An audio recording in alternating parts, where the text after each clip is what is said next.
we go. Happening, yes. This is Old School, New School. He's Jude Allume. Maybe he's over there. I don't know. I'm Wil Masisak. This is Old School, New School football. You missed us because we haven't been around the off season. Gave you guys 2 months, so you didn't have to look at our mugs for so long anymore. Yeah, because nothing happens in the NFL from the time of the Super Bowl or the draft until now. So we went to the draft. But nothing happened since then, right? It's all absolutely important. So here we are, season 2 of Old School, New School. Jude, what do you got? Anything to say in honor of this occasion of season 2 beginning? In honor of this occasion, nothing to say, but let's get to some football. I feel like this is a lot of people's favorite time of year. College football already started. Not this week. Next week, we're going to have some NFL football next Thursday. So, exciting time of year, busy time of year. A lot of teams got some transactions going on.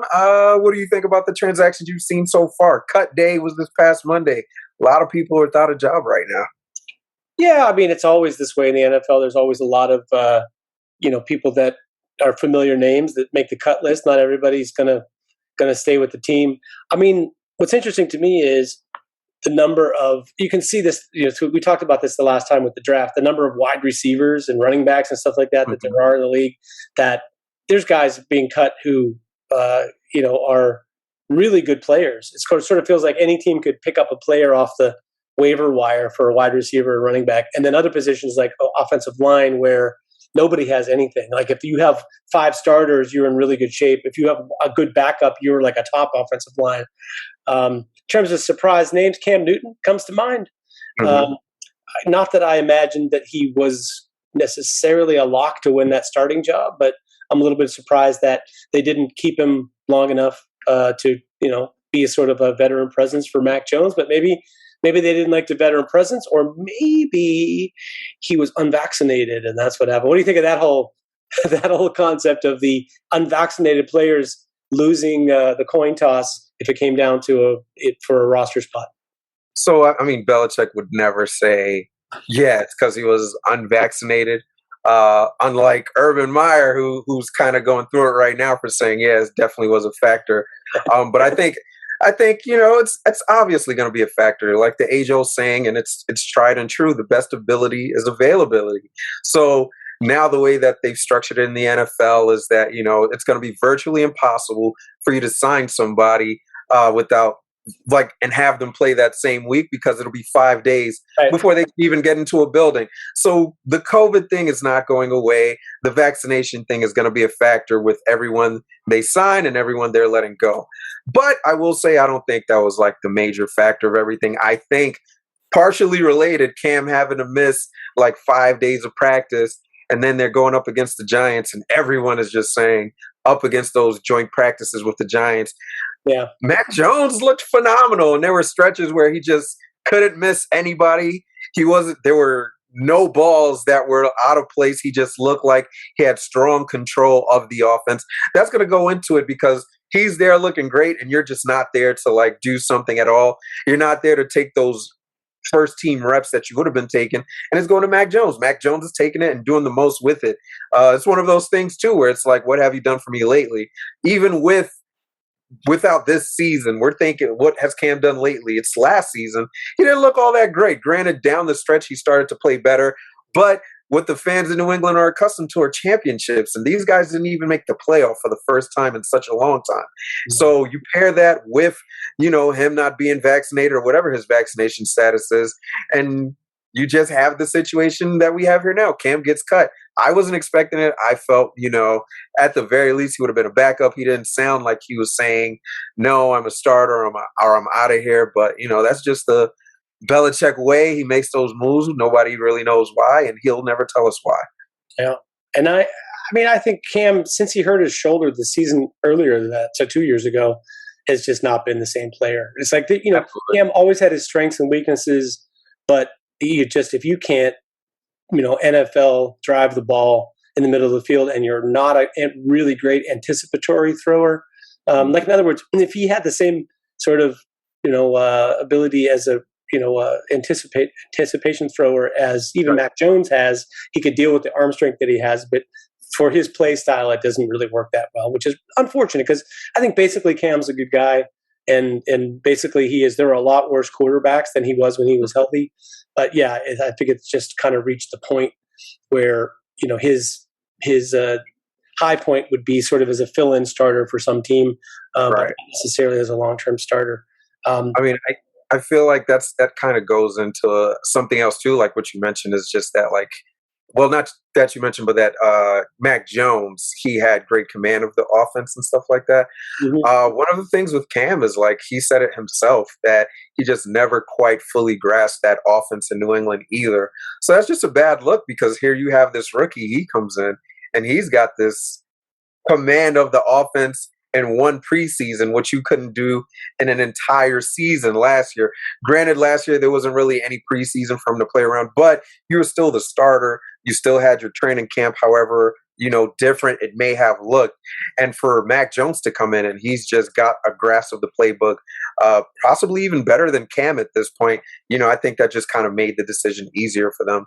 And then again, just like you said, I don't think, unfortunately, as much as some people may want to, I don't think we'll ever see Cam Newton perform at that MVP caliber status that he was. It seems like a long time ago, but it was sometime in the last 5 years or so. That's forever ago in NFL terms, though. Yeah, and I mean, it's crazy because you saw him that year, and it was like, this guy is still young. I don't even think this is his peak. And all of a sudden, it wasn't even like a plateau. It was just like a steep fall from grace. Sad to see, but, unfortunately, that's the reality of it right now.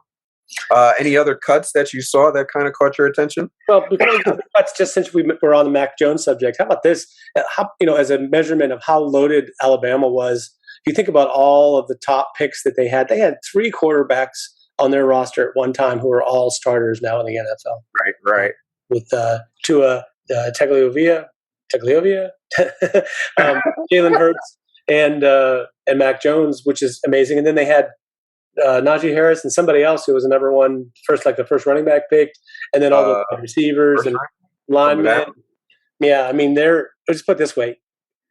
They were kind of loaded, so it's pretty why they won. But that's sort of amazing to me that all those guys are now starting in the NFL. Absolutely. And, I don't know. There's just a quick. I mean, you didn't even mention all the receivers that they've got starting coming from Bama right now. Like, it's unbelievable how much talent they put out every year. So my question for you is just quickly: which of those 3 quarterbacks, the 3 quarterbacks from Alabama, which of the 3 do you think will be the best this year and maybe have the best career overall, based on what you know? This is between Tua, Jalen, and Mac. Mm-hmm. This is tough because all of them, it's easy to just say, the best guy from Bama, but everybody knows just because you were good in college, it doesn't necessarily translate to what you're going to do in the NFL. We saw Jalen. A lot of people loved what happened last year. I'd say it was a mixed bag of results.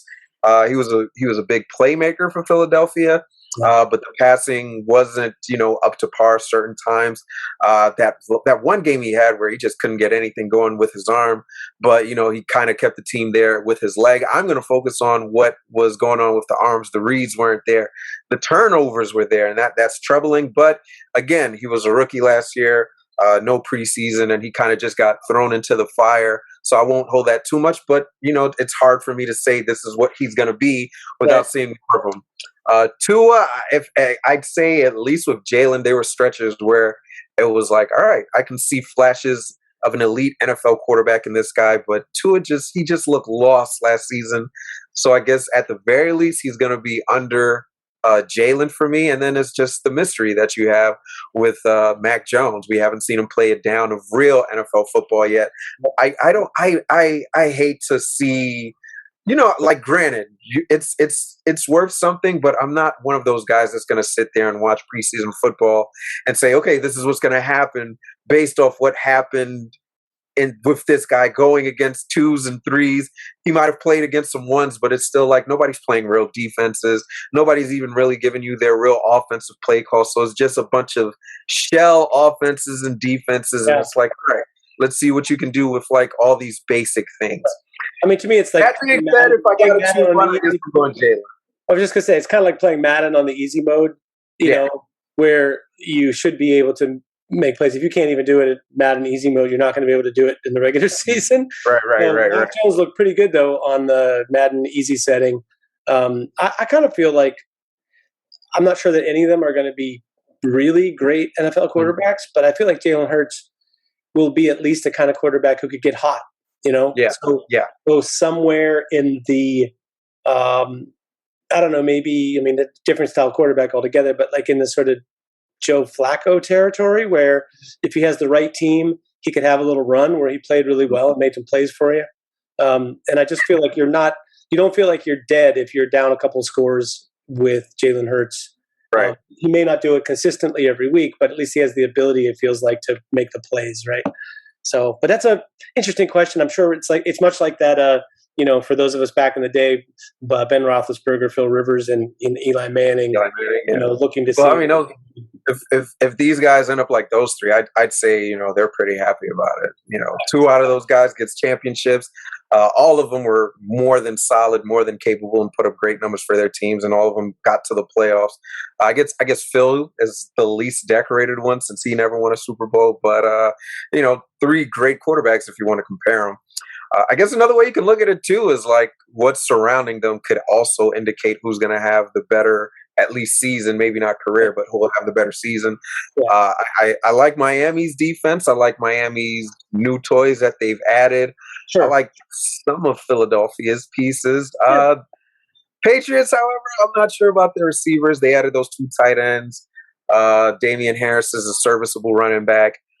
They don't really have a bunch of receivers that are going to like, you know, that you need to game plan for. So I guess Mac Jones, as far as surrounding pieces, he gets the short end of the stick on that one. But yeah, for 2021, but you know, for 2021, yeah, we're talking about a 5 to 10 year deal, and over 5 to 10 years, everything changes anyway. So absolutely, it boils down to like if that cat's good, but you know, it'll be a real coaching challenge for Bill Belichick this year. I think, you know, it's like rookie quarterback. Rebuild, you know, some rebuilding compared to last year, but boy, you know, it's like if they sink even further, then it'll all be about, you know, Bill Belichick was made by Tom Brady, and then he'll never live that down. Absolutely, yeah. I don't know if there were really that many surprise cuts. It's funny, the most surprising one that I can think of off the top of my head is Carl Joseph from the Raiders, but that wasn't like a, you know, it wasn't like he was a super big one, yeah. But he was just a veteran starter that was a first round pick, I think, originally. Mm-hmm. So that is maybe a tiny bit surprising, but other than that, I don't know. I mean, do you have a name for a cut that I'm not thinking of? I mean, you kind of hit it on the head. There's not really anybody out there that you were like never in a million years I'd expect it. Just some guys, you know, maybe you thought were safe, but probably could have been on the roster bubble. I'd say Peyton Barber from the Washington football team. I would say it was a little surprising to me just because like 2 seasons ago, he was their lead back. Last season, it was running back by committee, even though Gibson kind of took the job down the road. But Barber was still getting plenty of touches, as was J.D. McKissick. And it kind of was looking like that's what it was going to be. Gibson is going to be your main guy, but you still have these 2 certainly capable running backs. And they let him go. He'll probably find work quickly. If at the very least, he'll land on somebody's practice squad. One of those guys that kind of just finds a way to stick around in the league and eventually finds himself in a starting role and shows, you know, I deserve to be starting. Plenty of teams need a running back right now, a la Baltimore Ravens, and I'm sure there's some other teams out there. But I don't expect he'll be, you know, without a team for too long. No, I mean, I also feel like there's so many running backs that if you're the team that the worst case scenario is that you replace them with somebody you're not as familiar with, but who's still talented. And the running back is also a position that's the most plug and play, the most rookie friendly, you know, so basically, hey, if you show some, you might be able to pass protect a little bit and you can, you know, see the hole and hit it. You probably got a job in the NFL. Like it'll fit. You don't have to it doesn't take 3 weeks to figure out the offense is all I'm saying. Let's talk about injuries for a second, because to me that almost is a bigger story. I mean, a big story every year, but the 2 big ones that come to mind, I'll let you choose which one you want to talk about. I'll talk about the other, and that would be Carson Wentz. Well, let's put them together. Carson Wentz and their guard, the All-Pro guard for Indy, who also had the same exact injury, which is really strange. It's at the tip of my tongue too. God. Yeah. Well, let's put it this way: Carson Wentz or J.K. Dobbins for the Ravens, who's gone for the year. Carson Wentz not going for the year, but wonder what you think about these. Which do you think hurts their? Like, which team was really a contender who's really going to be hurt by this, or which team was not a contender? Doesn't matter. What's your take on that? I mean, the greatest, the biggest, the most important position on any team is the quarterback. I was just saying this the other day. The top tier teams, the ones that actually have legitimate chances of winning Super Bowls, those are the ones that have top tier quarterbacks. And I'm not saying Carson Wentz is a top tier quarterback, but I'm just saying it to kind of show the emphasis, the importance there is in that quarterback position. I liked the move of Carson Wentz to Indianapolis because clearly Philadelphia was just not working out for him anymore. And he's reunited with Frank Wright, and this was the guy that he had that one MVP caliber season with. So I was expecting maybe he doesn't return to that, but he's kind of in a system he remembers. He kind of is more comfortable in a new surrounding. I was expecting big things. And just in general, he wouldn't have to do much because he's got this great defense he can rely on. He's got a stable of running backs and I'm forgetting Naeem Hines. Who's the main running back? I can't believe I'm blanking on this guy's name. Yeah, Jonathan from Ohio State. Yeah, not Ohio. From Wisconsin. Yeah, from Wisconsin. Yeah, sorry, Taylor.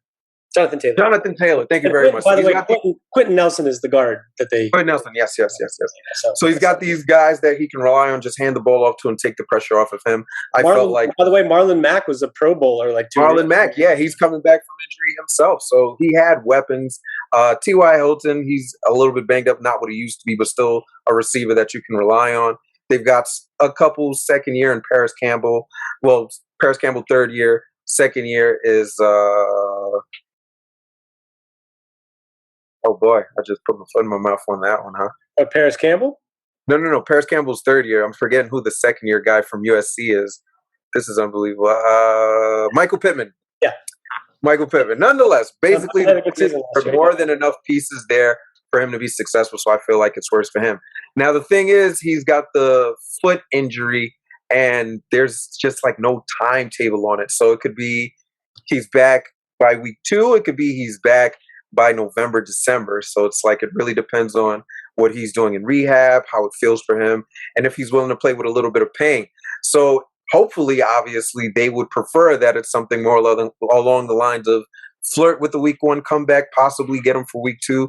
But if it's down the line, way into the season, like that's devastating for you. With the Ravens, it's like, yes, he was primed and everybody was billing him to be the lead back and have a great season. But it's just exactly what you said. They have one of those offenses where you can just plug and play a different running back. And let me just say, yeah, I love Gus Edwards. I can't do that. Yeah. I was just going to say, Gus the Bus. Like, I love Gus Edwards. I mean, he's going to pound that rock for you. They've still got Justice Hill, and they have a rookie running back that showed out in the preseason. Everybody's excited to see what he can do. So, I don't think it's as big a factor for the Ravens that they're without their number 1 running back, number 1, as it is that, the Colts are going to be without Carson Wentz for an undetermined amount of time right now. I mean, first of all, I think the Colts will be more hurt by Quentin Nelson not being available or not 100% when he comes back than Carson Wentz. I feel like the Colts are so well coached. I feel a little bit this way about Buffalo as well. They're so well coached that it makes some of their players appear better than they are. And I'm just not really sure. I think the Colts are just sort of like, you look at them on paper, they're just not as good as a team like the Kansas City Chiefs on paper, who are also well coached, right? So it's like you get teams like the Ravens or the Chiefs that have great coaching and have a real nice roster of players with some superstars mixed in. And the Colts have some really good players. Darius Leonard is a great player. Right. And Nelson's a great player. Nelson's a great player. But what I mean is they're just not top to bottom like, oh, my God. So I feel like they're not going to put you away on offense, although they're really effective because the coaching and play calling is excellent. Carson Wentz is not a guy that's necessarily going to, take the team on his back and carry them. He's a guy that can make some plays, but he's inconsistent and gets hurt a lot. And the defense is like they had some down the stretch. They had some games where they just couldn't make the plays they needed to make towards the end of the game. So to me, it's sort of like I don't know that they're some of their parts. Like I'm not as worried. I guess what I'm saying is I'm not as worried about Carson Wentz missing time because I don't think that the Colts were going to be a huge factor anyway. I have them as maybe the 6th or 7th best team in the AFC. So maybe they'll be a little better than that if Carson Wentz really shows out, and maybe they'll be right around there, just on the edge of the playoffs. This was a playoff team with Phillip Rivers last year. That defense Rivers was great, really good. I'm saying Phil Rivers was great last year, and they were healthy the whole season, which is a big plus. At any rate, let's talk a little bit about, just while we have a minute, looking forward to the season. Who do you? First of all, let's start with the bad. Who do you think of the teams that you've seen? It's hard to tell from preseason, especially where a lot of teams didn't play a lot of guys. There were, every team had guys that were stars that didn't play the whole preseason this year. So, especially with the 17-game season coming on, who do you think, though, you look at their team and you just think, wow, that's a bottom 5 team in the NFL? Who comes to mind? Bottom 5 team in the NFL. Again, I don't like putting too much on preseason games, but I saw, and I'm not going to sit here and say I watched beginning to end, but I was interested in, I guess for fantasy purposes, I was interested in the Bengals just because I wanted to see what that Jamar Chase, Joe Burrow connection was going to look like. Burrow didn't play a ton this preseason at all, but I still got to watch Chase, and I don't know, man. I really don't know. I'm hoping he's pulling a fast one and everyone like, maybe I don't know how to play, and then he just comes out guns blazing. He's probably going to be the 3rd receiver. I thought, this was his chance to come in and just be the number 1 receiver right away. But from what I've seen, he's definitely going to be, if even the 3rd, he's definitely going to be behind Taj Boyd. He's going to be behind T. Higgins because there were games where he just couldn't catch the ball. There were games where he just looked lost. He couldn't get past coverages. This is a big physical receiver, and they were hoping that they were going to hit the head on the hammer. You could have went with an offensive lineman. You decided to go with the receiver that your quarterback is familiar with. I didn't like the pick then, but I could understand it. Having watched it now, I really don't like it. And look, O-line is still a problem there. O-line still, If you're a receiver, you're totally dependent on that. And the defense is still terrible. Yeah, I agree. I feel like it's still a process. If the Chase Burrow connection, really gets back to that mindset, maybe. But things are different in the NFL, even for players that had a lot of success together in college. It's not the same. And for a wide receiver coming in, that's one of the harder positions, I think, to come in from college, because college you're used to be wide open no matter what you do. And you come into the NFL and suddenly there's no room to maneuver. And especially if you're a guy that isn't particularly quick or particularly fast or oversized in some way or has some kind of big advantage physically, which he doesn't.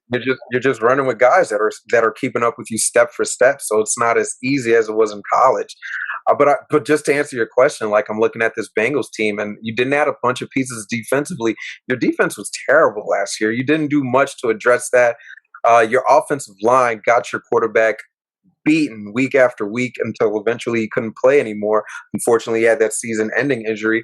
And you chose to go with a receiver instead of an offensive lineman to address that.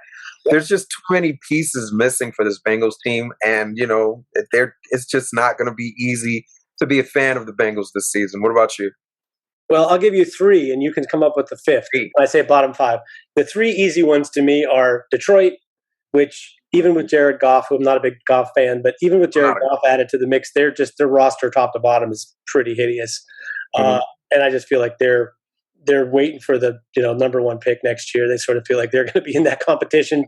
They're always in that competition. Yeah, but it's like it feels particularly bad this year, barring a miracle. Jacksonville, yes, they got Trevor Lawrence, but up until the 3rd week of preseason, like if you saw them play the first 2 weeks, you'd be like, even with Trevor Lawrence, this is going to be ugly. Yeah, and I still feel like Urban Meyer's a bit overmatched, and maybe they'll figure it out at some point. And Trevor Lawrence made some good plays last week. playing against players that were a little bit below the starters. But I still feel like Jacksonville is in pretty bad shape. The offensive line there seems to have taken a step back from an already, it was okay last year for running the football, but now they seem like they can't run it either, and they lost their Travis Etienne. So as much as I like the guy that was the starter last year, Robinson, it's like if you don't have the offensive line and your quarterback has no time to throw, you're in trouble. And then who else was I going to say that was an easy call? The Houston Texans. The Houston Texans are having a fire sale. They have no quarterback. You don't need to mention them. Everybody just kind of knows that they're going to be terrible. Right. And they're the only question really remaining with that franchise is their quarterback going to play in the NFL again? Right. I mean, that's about where that situation is right now. It's like every time you think, okay, maybe this will blow over, and then something else happens, and you're like, oh yeah, it's brutal. I don't know. What's your? You got anybody I have forgotten who's not going to be very good this year? It's not going to be very good this year. As much as it pains me to say it, because I am sort of a Jets fan, Jets aren't going to be good this year either. I like their offseason. I like what they did with the draft. I like what they did in free agency, but I think they're still a season or two removed from being contenders. And of course, that also hinges on what Wilson is going to do for your team. The Raiders are kind of looking like they're going to be the same as last year, if not worse. Yeah. But definitely, I'll say the Jets. They'll be better than last year, but the bar was so low last year that it'll be easy to beat that. I agree on both counts. I kind of feel like they'll be better than bottom five, but yeah, there's still a ways to go. Minnesota and Dallas have a sneaky chance to get in this conversation. Oh no! Dallas got some problems on D, man. Dallas has problems on D, but Dallas also has talent on D. But that's not even what I'm going to give them the benefit of the doubt for.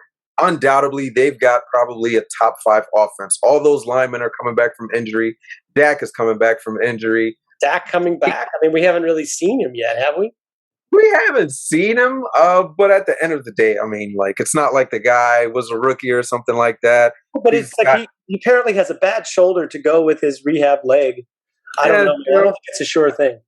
I don't think it was a serious situation. I think it was more just like, okay, here's a guy coming back from a serious injury. So now every little nick and bruise is going to be magnified tremendously. I mean, he said it, that he feels great. The shoulder's not an issue anymore. The coaching staff has said it. They've cleared him. So I'm not worried about it. I mean, he might not run as much, but that arm is still going to be what that arm was. And you've got 3 solid receivers. All 3 of them will go to other teams and become number 1 receivers. Ezekiel Elliott, he had a down year, but I'll also say he had COVID to begin the season. And apparently that's something that's not something that you just shake off and you're fine from. So hopefully a year removed, he's been working out. He looks better from what I've seen. He looks a little bit more in shape. He looks like he lost a couple pounds and he's got a little bit more burst this season. So I'm excited to see what he does. So I think, I'm not saying they're going to win a championship or anything like that, but I think offensively, this can be one of the best teams in football. Yeah, I don't know. They were really sketchy last year, but we'll find out. I mean, last year is last year. They were horrendous last year. Every year's different. I'll say one team I forgot, the Panthers. I really don't know why you would trade for Sam Darnold. That guy hasn't shown me anything in the last 3 years to make me think, yeah, that's going to be a great starting quarterback. And this is the guy that you just said, hey, this is going to be our guy. We're going to trade for him, a 2nd-round pick too high. I feel like you could have offered the Jets a 4th-round pick. They would have still came away thinking that they just stole it from you, because I don't know if anybody else was going to pick up Sam Darnold. But outside of just that, you've got Christian McCaffrey. I'm not going to say he's injury prone. Just last season he was injury prone. Before that, he had 3 seasons where he played all 16 games. That's pretty great, especially at the running back position. I'm hoping it's not one of those situations where it's like it starts and now it's just something that just carries on for the rest of your career, because their offense really does hinge on how well McCaffrey goes.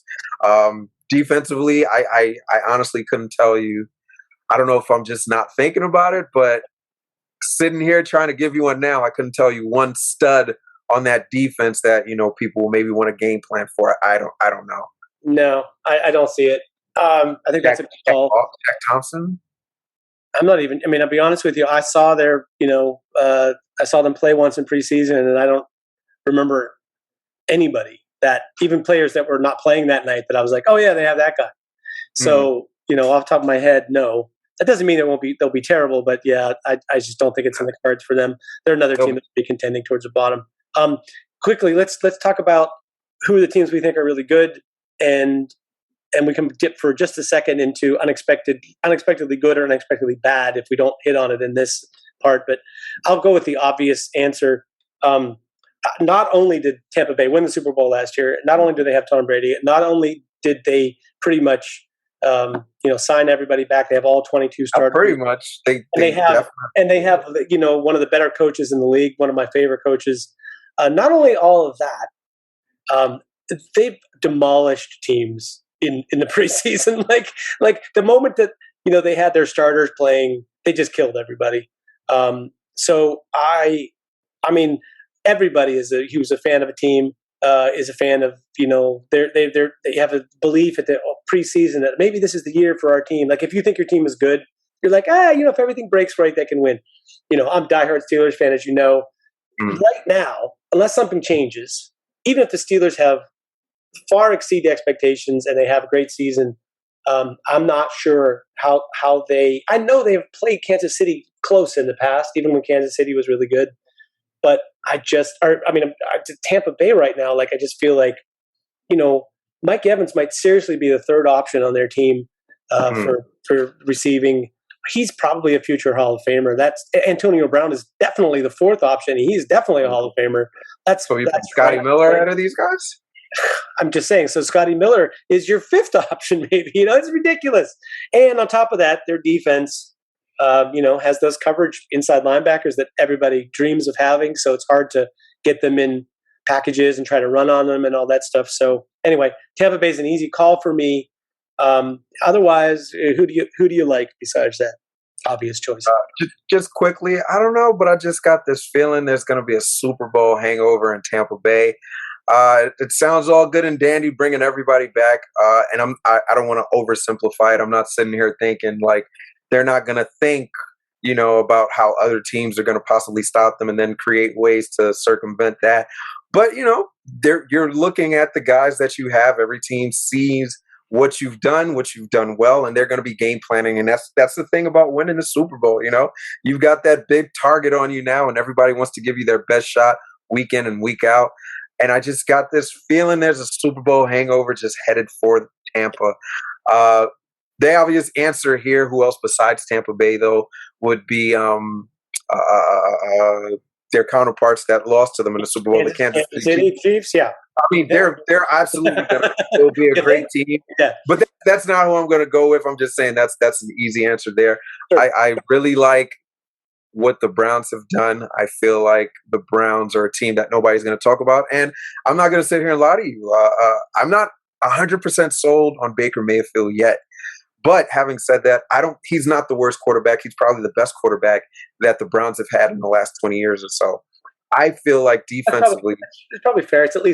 He's at least in that conversation. For sure. Conversation, yeah. I mean, he probably has the longest tenure already after like 3 seasons. But defensively, they've got a stacked defense over there, especially after. I'm going to have to interrupt you here. Cleveland hasn't really been able to stop the run for 4 years now, and they kind of, they put some bodies in there that theoretically might help a little, but they were pretty poor, and it's really the downfall of their team. It's why they were not able to. I mean, you're going to find out in week 1, because if the Chiefs can scare them, into the pass defense looks and then run the ball straight up at them, because it neutralizes Myles Garrett. Myles Garrett is rushing straight up the field, and if you're able to run, that's why you go out and get Jadeveon Clowney. Yeah, so now if you want to focus all the attention on one guy, now you've got to worry about the other guy. Granted, I know it doesn't do much for them in that run game, but that was last season. I'm going to give them the benefit of the doubt, because at the end of the day, I have no reason not to believe, especially since they know it, that they just wouldn't address, the Achilles heel of that defense. Sure. But it doesn't take away from the fact that they're still stacked. They've still got probably the best 1-2 punch at running back in the NFL. They've still got one of the best receiving cores, if not the best receiving core. Hopefully Odell Beckham gets back to that status he was at. And you've got the pieces there. You've got some good coaching going on. I feel like this is a team a lot of people can look at, and you just take away. You don't have to have Baker Mayfield do it all for you, and let the defense play defense, run the ball. throw off that play action pass, this is a team that can surprise a lot of people. They played Kansas City very tough last season, almost found themselves in that Super Bowl. But the run game is for real. Like it's impressive what they're doing with the run game, and a lot of you get a lot of mileage out of your offense. You can make a quarterback who's pretty good look very good with the run game like that. I'm still not 100% sold on their offensive line and their ability to stop the run. So it's like a lot of teams. They have if everything falls into place with it, great. But we'll see. I just feel like what the Kansas Cities and Baltimore's do will sort of dictate. But I wouldn't rule out the Titans and Steelers from being better than we think they are, because they're teams. They're both teams that on a given day can match up with any of these teams and win. So it just sort of depends on like who's healthy down the stretch, who fades, who starts off hot. I don't know. I think the AFC is very competitive, but I have a hard time convincing me that the NFC is really all that competitive. I just feel like like you said, there might be a Super Bowl hangover, but I'm not sure anybody is as complete as that team is. I'll give you a sleeper team, San Francisco. They've got all those guys back from injury. I don't know what's happening at quarterback. It might be Lance. It might be Jimmy G. But it might be both, but they've been a ground and pound team. So I feel like either one of them, they'll stay a ground and pound team.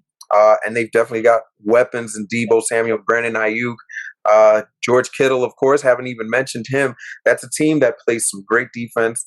And as long as they get a little bit from offense, they beat teams. And I think they definitely have the ability to get a lot more than a little bit from that offense. Yeah, Green Bay and San Francisco, I think, are teams that can contend. Who knows? Wild card with the rebuild, sort of new look Seattle or Arizona taking a step forward. But long season. A lot of Tom Brady goes down. This is a different conversation altogether. It doesn't matter how stacked you are. If you don't have that guy playing quarterback for you, it changes the complexion of the whole league year. So I don't know. We'll revisit this later. Next week, we're going to talk a little bit more about the Week 1 games, which seem pretty exciting. Jude, I'll give you a last word. We'll wrap it up. A last word? Yeah, football's on the way back. I'm excited. It's like a kid on Christmas Eve. I just can't wait to see some great games. Really quickly, I'm gonna just say I think Rookie of the Year is going to be a receiver. I think it's going to be Jalen Waddle out of Miami. Tua, the most comfortable I've seen him look is when he was throwing to Waddle in that one preseason game. It was one drive, but he targeted him like 5 times in this one drive. I think it's going to be a hell of a season for these guys. No bias needed for this answer. Najee Harris. Najee Harris is probably the best candidate for that, just because they're going to feed him the ball like he's the only player on the field, I think. So my guess is he will get a lot of opportunity to shine. So we'll see. And they were so bad last year that if they go from 32nd in the league in rushing to being like a top 10 team in rushing, he'll get a lot of attention. So just my guess. But next week we'll talk about some of the other awards. And Jude, good to be back. And thank you to those of you who not only listened and watched us in season 1, but complained that we weren't back. So we're counting on you to listen and watch now. Hit the like button below. Follow us on Facebook and on Spreaker and on YouTube and other places where we appear. It's Old School, New School Football. Jude, a pleasure. Fist bumping. Next week. Be there. Be square. There, be square.